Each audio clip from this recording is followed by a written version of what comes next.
All right, so I wanted to make another video, kind of follow up on a video I made a few weeks ago on pretty much the main reasons why I really liked real estate. Those were endless potential, unlimited possibilities, and freedom. This video I wanted to talk about leverage, and I think it's one of the main. No, it's not. There's like so many huge benefits that it's like hard to I guess quantify which one's like the best of them. But one of the ones that I'm going to talk about today is leverage, right? And what leverage is, you can pretty much bring, in the case of a rental or an apartment complex or whatever, you can bring 25 to 30% of the purchase price, and then the bank brings the rest of it, and then you purchase that property with only having 25% into it, right? And this goes for like investments, right? You can buy a home with much less down than that.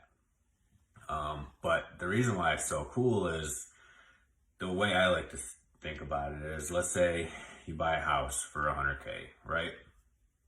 And you only have to bring 25 grand to close it, right? So you have something that's worth $100,000 and you only technically paid 25 grand for it, and then the rest of it pretty much gets paid by whoever ends up living in it, right? If it's an investment property, and ideally that house is worth way more than the 100 grand you paid for it.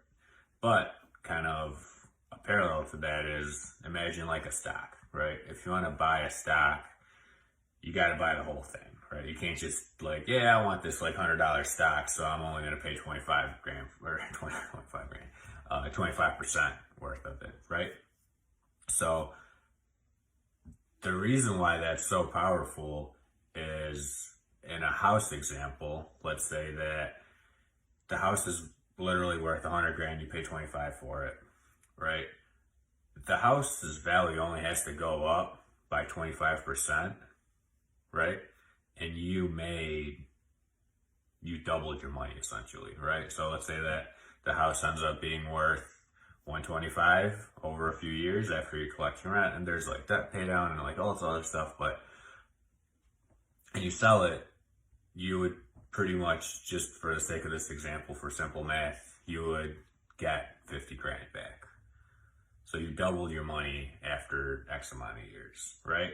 For a stock, let's say you're spending, let's say same example, right? So you got to put $100,000 into the stock market, and instead of the 25 grand, you put in the house, right? And then you need that money to literally double, right?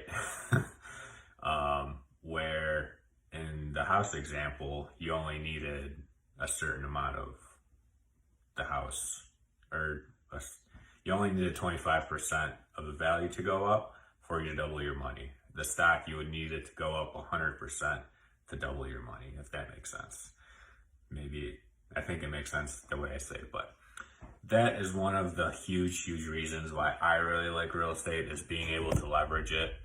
And it's just a huge advantage, right? Only putting 25% down, and then I guess your biggest partner is the bank.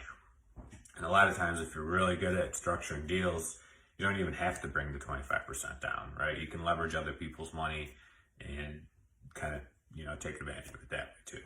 But that is another awesome reason why I really love real estate.